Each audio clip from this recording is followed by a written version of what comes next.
un lado, que eso no es un problema de la Policía Nacional, es un problema del Ecuador, de la sociedad, ¿no? Porque aparentemente se trata de un crimen pasional, ¿no? Comillas.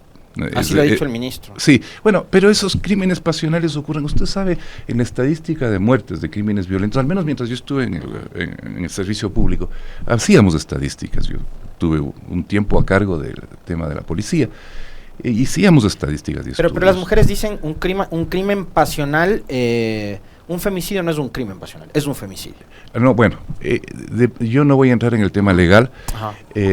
Cuando nos hablamos de crimen pasional nos referimos a la motivación, ¿no es cierto? Cuando hablamos del femicidio nos hablamos de la víctima por ser quien es, ¿no?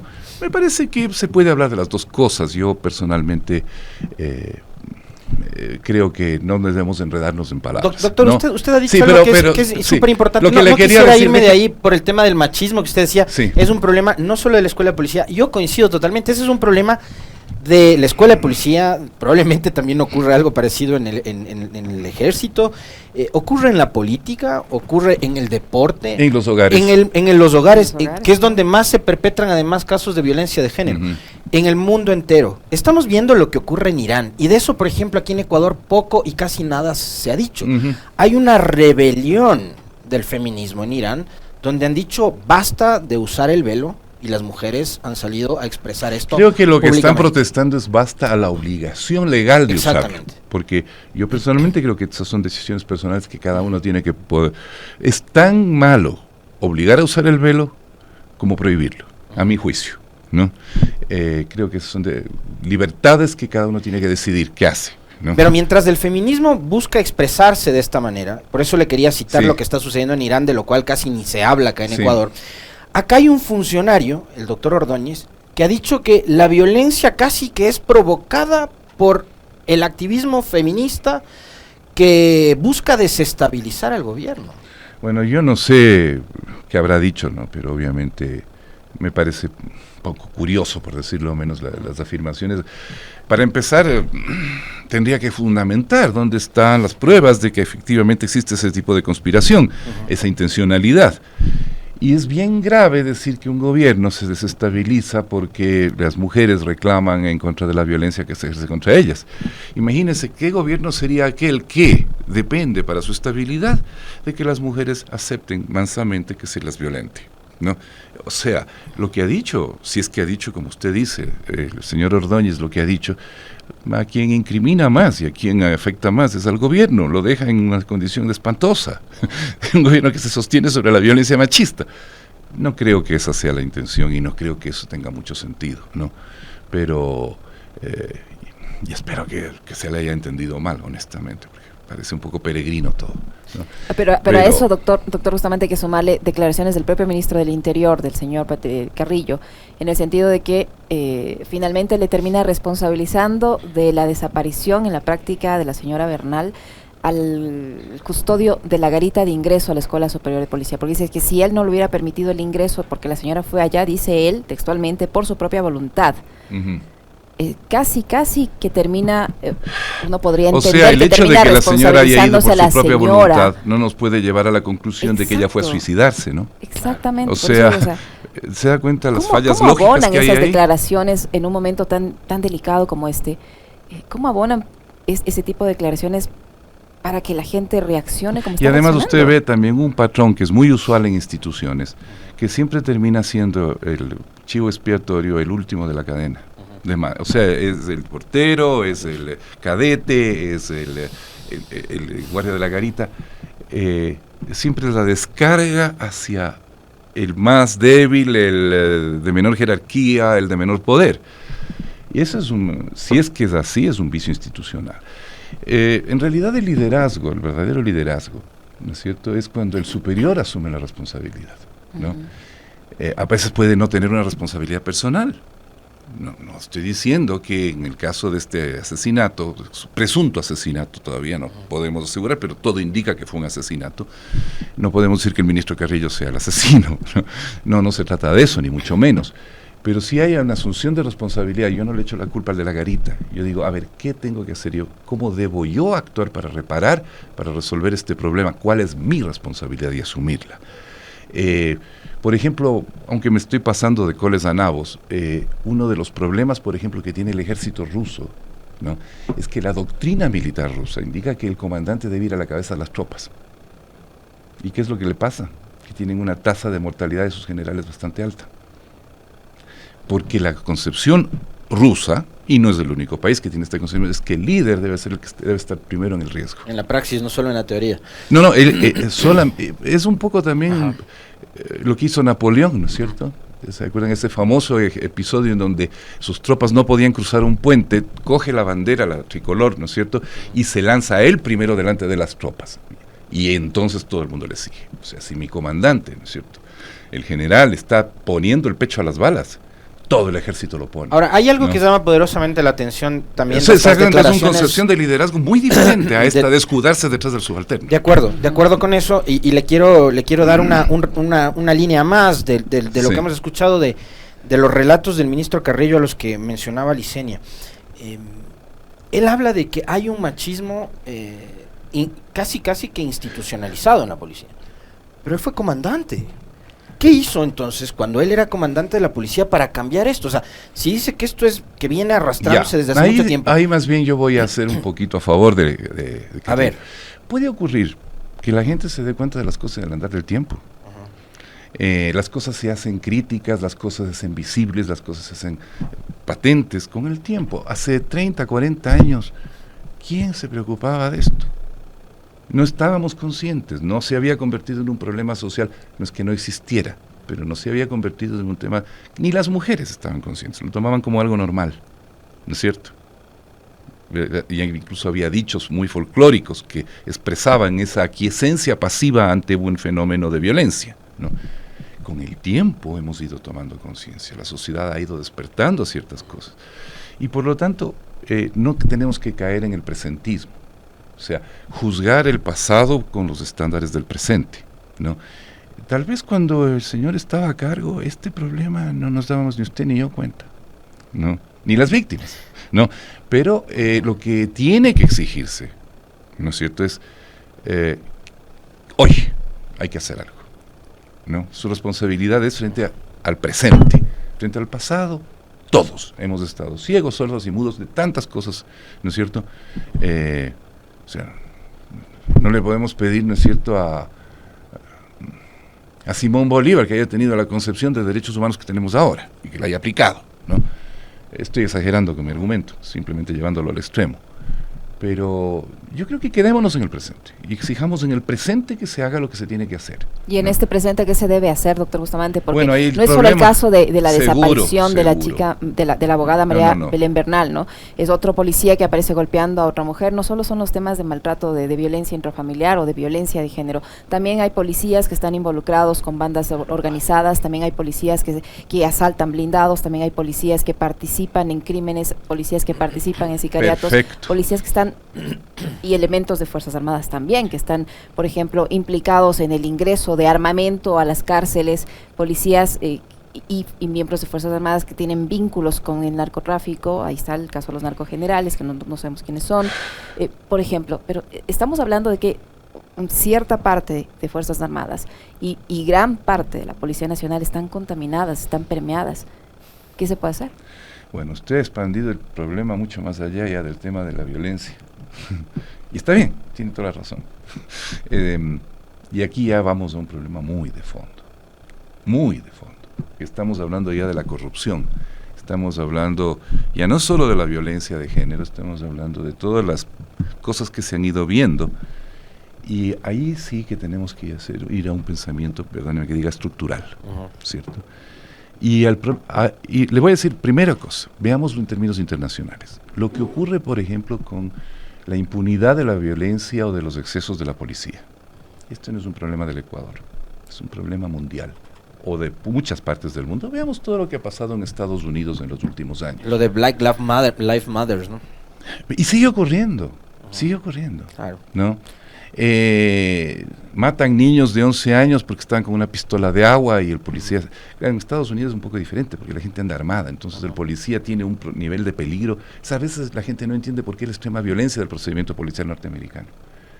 Pero cuando pensamos que ese policía sabe que posiblemente la otra persona, la persona que está al frente, puede estar armada y poderosamente armada, entonces cambian las cosas, ¿no? ¿Verdad? A nosotros nos cuesta entender eso, pero de todas maneras ellos tienen ese problema y lo tienen muchas policías y muchas fuerzas de seguridad en el mundo. Y allí tenemos varios temas que hay que analizar. En primer lugar, el tema de la imputabilidad y de la responsabilidad. Y ahí eso se ve perjudicado por un problema, que es lo que se llama el espíritu de cuerpo. Y el espíritu de cuerpo no es gratuito. Eso se da en todas aquellas instituciones, primero que son jerarquizadas, segundo, en que la lealtad fundamental del sujeto, del participante, está a la cadena de mando, y donde la dependencia mutua de las personas para su vida, carrera y perspectivas de existencia futura depende extraordinariamente de esa cadena, ¿no? O sea, si a mí, mi carrera, mi vida, mi posibilidad futura, todo depende de la cadena de mando, mi lealtad a la cadena de mando es absoluta, ¿no? Teóricamente una fuerza de seguridad debe ser leal a la Constitución y a las leyes de su país, pero la Constitución no da condecoraciones, no da ascensos, no da aumentos, no da continuidad en el cargo, no da carrera, ¿no? Eso depende muchas veces de decisiones políticas de quienes están jerárquicamente por encima o no mío. Políticas, simplemente organizacionales, ¿no? Entonces, cuando uno tiene estructuras, y esto no es solo un problema de las policías, se puede dar incluso en corporaciones civiles, ¿no? En donde mi vida, mi futuro, mi posibilidad depende brutalmente, completamente, enormemente de esta cadena jerárquica de mando, entonces hay una enorme tendencia. Ocurre en los partidos políticos, mientras más cerca esté yo del líder o del cacique. Sí, pero en el partido tal vez no es un buen ejemplo en el Ecuador, porque al menos los partidos políticos en el Ecuador son extremadamente débiles y tienen una muy poca capacidad de controlar el futuro de sus adherentes o de las personas que participan. Pero incluso aprendamos en los gremios, veamos lo que pasa en los colegios profesionales, ¿no? Los grandes problemas que tiene el tema del autocontrol, incluso, perdón que lo diga, los comunicadores, ¿no? Que reclaman continuamente que la autorregulación. Que no eso es una farsa, la autorregulación. Bueno, pero vea el tema de los médicos, por ejemplo, o el tema de distintos cuerpos profesionales, ¿qué es lo que ellos reclaman? La autopolicía, ¿no? Pero ¿cuál es el problema? Póngase en ese caso usted que es un médico. ¿Le resulta a usted fácil denunciar una mala práctica de un colega? Va a ser complejo porque seguramente ese médico se va a poner en los zapatos del colega, ¿no? No, y porque toda su carrera va a depender, claro, de estar en buena relación con sus colegas, con otros más senior, con las instituciones, claro, con el hospital, con la clínica, con la aseguradora, Ahora, hay un organismo político. Estoy dando ejemplos, que está sacándolo un poco ya del tema de la policía, pero mostrando que es un tema más general que está por encima de la policía, un organismo político que es el Ministerio del Interior. Ya. Y Carrillo también ha dicho en estos días, el Ministerio del Interior no puede estar controlando lo que se hace en la escuela policial. Tiene razón, sí, pero no ahora, tiene razón. Yo hoy quiero que nos diga usted en qué caso sí tiene razón Carrillo cuando trata de deslindarse de esa responsabilidad y en qué caso no.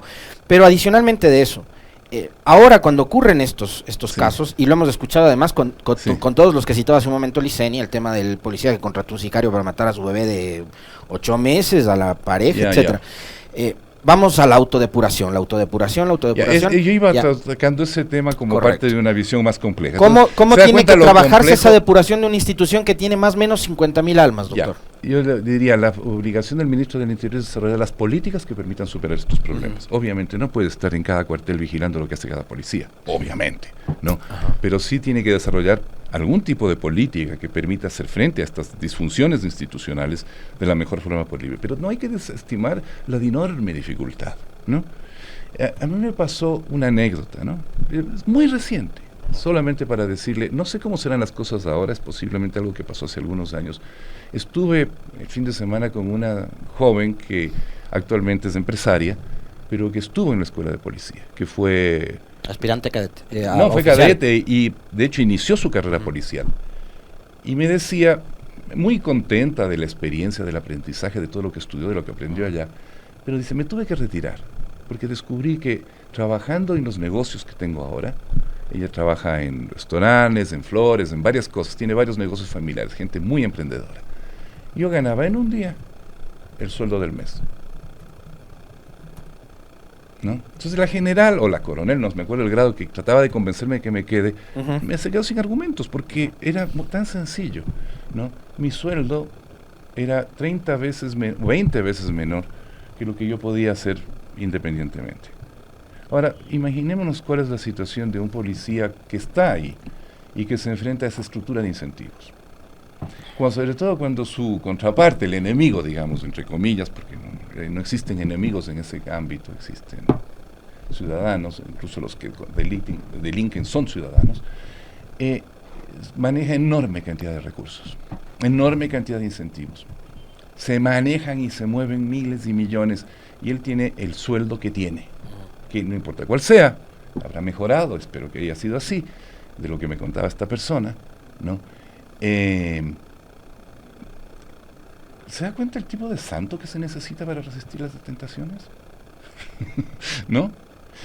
Otra cosa, por ejemplo, cuando uno enfrenta el crimen organizado, y es una cosa que yo lo he reflexionado mucho a partir de lo que ocurrido en las cárceles, ¿por qué es tan porosa la cárcel?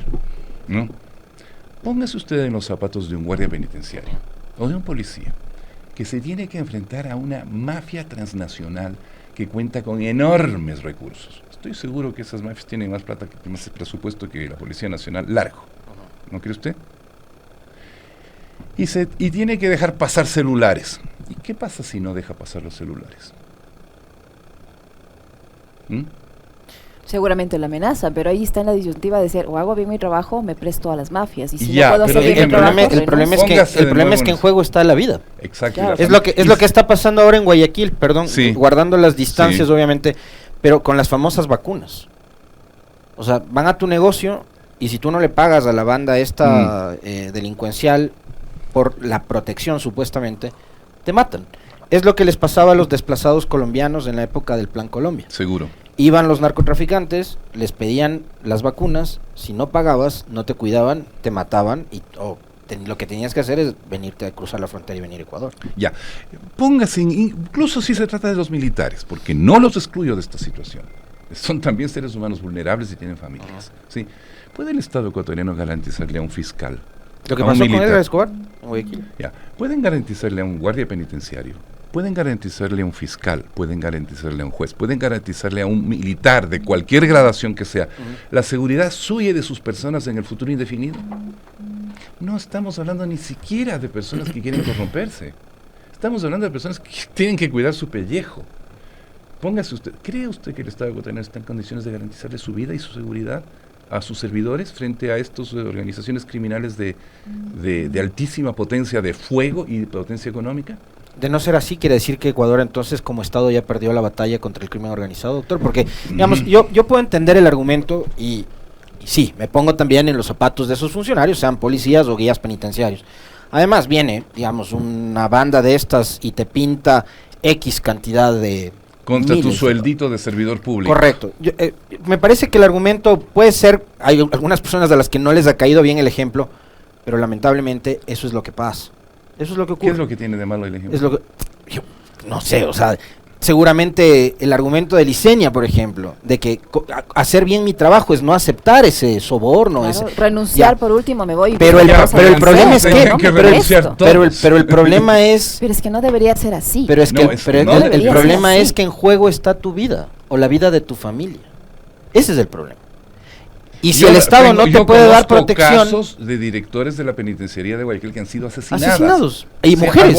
Es que esto es como decir, doctor Bustamante, que está bien que el espíritu de cuerpo reine en la Policía Nacional. No he dicho eso. Y que todos los que participaron en la ocultación del caso de María Belén Bernal, está bien, porque así es, nos ha superado todo, entonces ya resignémonos a que siga siendo así.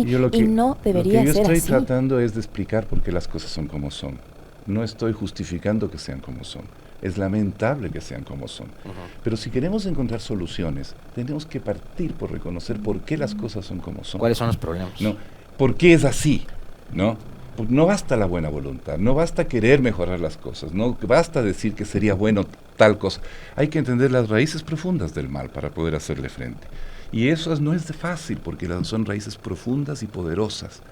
Esto que hemos estado hablando del el espíritu de cuerpo, lo que hemos estado hablando de cuál es la situación, Yo me quedaría un poco con el discurso que acaba de dar Gustavo Petro en Naciones Unidas. El presidente de Colombia, yo creo que con mucha lucidez ha explicado por qué la guerra contra las drogas ha fracasado. Es más, iría más lejos que eso. Diría, la guerra contra las drogas ha creado todo esto, ¿ya? Porque al crear un enorme mercado negro de estos productos muy apetecidos por la gente, que han sido ilegalizados por decisiones políticas tomadas en los últimos 100 y tantos años, bajo la enorme presión de la hegemonía estadounidense, porque Estados Unidos origina el prohibicionismo, le impone al mundo después de la Primera Guerra Mundial, ¿no? Por razones que tienen que ver con la política y la cultura norteamericana. Lo que has generado es un mundo criminal enormemente rico y poderoso. Y ese mundo criminal enormemente rico y poderoso no se enfrenta al Estado como una externalidad, como algo exterior, sino como todo lo que tiene poder y dinero tiende a controlar al Estado. Y eso significa a los funcionarios, a los políticos, a los presidentes, a los policías, a los generales, a todo el mundo. Cuando esa criminalidad permea en un Estado y corrompe a la justicia, a la fuerza pública, etcétera, etcétera, y nos lleva a ese extremo de exponer incluso la vida y la seguridad de los funcionarios, cuando matan fiscales en la puerta de sus oficinas, cuando matan incluso hasta policías, ¿no?, que están investigando determinados casos. Mira, en Estados Unidos, en México este rato está preso el fiscal antidrogas. ¿Qué se debe hacer entonces, doctor Bustamante, para que el Estado retome el liderazgo y recupere la paz y el orden? Personalmente yo creo que hay varias dimensiones acá, ¿no? El tema del machismo es uno, eso es un tema que es muy importante, que tiene que ver con cosas también muy profundas que no se han tratado, porque se habla del machismo pero no se habla de las causas y de las raíces que lo sostienen, ¿no? Y dónde debe estar la solución a eso, que es muy radical, mucho más radical de lo que la mayor parte de la gente cree, ¿no? Pero está el tema del crimen organizado. Y el problema es de que algunos estados, muchos estados, a este rato son básicamente agencias del crimen organizado, ¿no?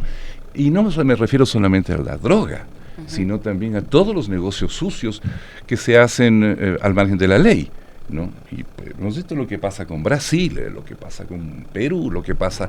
Estados Unidos es una democracia profundamente corrompida, ¿no? Profundamente corrompida. Y varios países europeos, Italia, ¿no? ¿Qué es lo que pasa? Cuando hay enormes cantidades de dinero en juego, no hay ley que valga. Qué increíble. Entonces, tenemos que ir, yo personalmente me iría en la línea, de nuevo, creo que el presidente de Colombia ha sido lúcido en su análisis. No es el único, hay toda una corriente de pensamiento que viene desde los años 80, de la cual yo he sido parte siempre, que considera que habría que empezar por la descriminalización de las drogas. El consumo. No. Y de las drogas en general. De las drogas. Convertirlas en negocio, como es el alcohol o el cigarrillo. Y concentrar todos esos enormes recursos que se gastan inútilmente, derrotadamente. Es cada vez peor. Es como un médico que está tratando de curar una enfermedad de una gangrena altamente contagiosa, que cada vez que el médico intenta, se contagia el médico, ¿no? Eliminando la prohibición, sí, digamos, se hace menos rentable el negocio, además, para quienes se dedican a convierte esto. en un negocio más normal. Ajá. No diría del todo, porque igual se trata de cosas adictivas, la gente va a pagar. Claro, pero si tengo que esquivar a la seguridad de Colombia, de Ecuador, llegar hasta los Estados Unidos, hay varias cosas. Primero, puedes controlar la calidad, o sea, puede el Izquierda Pérez hacer su trabajo con eso también, lo cual reduce la nocividad y la toxicidad, ¿no? Porque estás comprando algo ya con cierto grado de pureza y de calidad y de seguridad. Segundo, puedes identificar a la persona, al usuario, porque como no tiene que estar oculto, ¿no? Y puedes tener a una persona a la vista que entonces puede ser objeto de intervenciones, de asistencia, de ayuda, de protección, como se hace con otro tipo de cosas, como con el alcohol, por ejemplo, ¿no es cierto? Como con el tabaco, como con, en fin, otras drogas adictivas legales, ¿no?, que se venden en las farmacias. Te puedes poner impuestos, ¿no? Entonces, que en vez que se vaya para yates de los capos, algo de esa plata vaya para hospitales o para dispensarios o para programas de salud pública, por ejemplo, ¿no? Se puede hacer y finalmente descorrompes, desgangrenizas el Estado, ¿no? Uh-huh. Obviamente hay muchos problemas muy de fondo, que no solamente es la droga, ¿no? La droga es algo así como el chivo expiatorio de todas las corruptelas de un sistema basado en la avidez crematística, ¿no? Y esto podría irse viendo sector por sector, el tema de la contratación pública, el tema de los conflictos de interés entre proveedores y funcionarios. En Estados Unidos este rato es una cosa dramática, ¿no? Como, por ejemplo, se ve como los parlamentarios básicamente son de alquiler, abiertamente. Son lobistas de empresas o de sectores, exacto, de las armas, etcétera. Sí. El sistema electoral es un sistema electoral absolutamente anacrónico, absolutamente corrupto, que es básicamente los parlamentarios en Estados Unidos se pasan su periodo levantando fondos. Eso es lo que hacen, levantar fondos. ¿Qué significa levantar fondos? Venderse al que ponga. ¿Y quién pone fondos? Aparte de Alexandra Ocasio-Cortez, que es un caso de virtud medio especial, ¿no? Que hizo crowdfunding, ¿no? Creo que ahora algunos están tratando de usar ese sistema, ¿no? ¿Saben lo que es el crowdfunding? Claro. Sí. Básicamente es el que tiene más plata, que son las grandes corporaciones, ¿no? Entonces todo se hace sospechoso, ¿no? Por ejemplo, el Instituto Nacional Epidemiológico que ha controlado el tema del COVID-19, comandado por el doctor Fauci, un parlamentario le pide que revele las royalties que reciben los miembros de la organización que define los lineamientos de salud pública, ¿no? Qué vacunas se deben aprobar, qué no, qué medicamentos no, etcétera. ¿Qué royalties reciben de las empresas farmacéuticas? Entregan el informe, todo bloqueado, todo censurado, y solamente ponen al final la cantidad. ¿Qué es lo que le indica eso? Que los reguladores del sector farmacéutico, del sector salud, reciben royalties de partes interesadas en sus decisiones. Mientras no se conocen los términos contractuales, ni los acuerdos, ni el contenido. Ya, pero estoy viéndome fuera del tema policial. Lo que estoy tratando es de verlo como parte de un problema muchísimo más grande. Yo personalmente creo que una de las más grandes desgracias que le han ocurrido a la humanidad en el siglo XX fue el prohibicionismo. Que esto es lo que ha generado una enorme corrupción y afecta naturalmente a aquellas fuerzas que teóricamente están encargadas de vigilar, ¿no? Como la policía. Doctor Bustamante, para finalizar, ¿cómo cree usted, en su experiencia como ministro de Gobierno, cómo cree usted que debió haberse manejado esta crisis y qué debería hacer, en este caso, el ministro encargado de la policía para evitar que esto vuelva a ocurrir? ¿Quiere que me ponga en su posición normativa de lo que estaría bien? O sea, ¿cómo deben haber manejado esta crisis? Porque es evidente que no lo han manejado bien. ¿Por qué no la han manejado bien? Porque desde el principio no se ha manejado adecuadamente esta situación. Mire cómo está la cosa ahora. No se sabe el paradero de María Belén. El principal sospechoso se fugó. Hay una persona detenida y es mujer.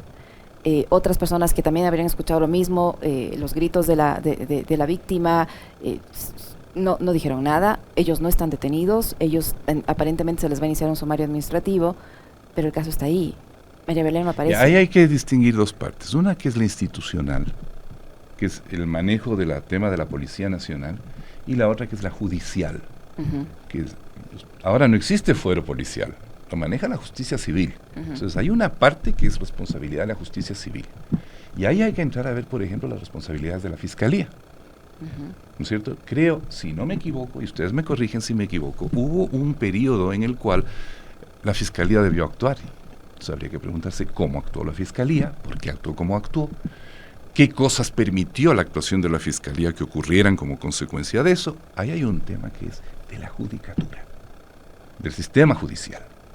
El tema institucional de la policía, bueno, a ver, yo he establecido algunos de los problemas y dificultades y tropiezos que son sistémicos, que son estructurales, que hacen muy difícil, ¿no es cierto?, que estos problemas estructurales se resuelvan, teóricamente, dejando de lado esos cómo enfrentar esos obstáculos.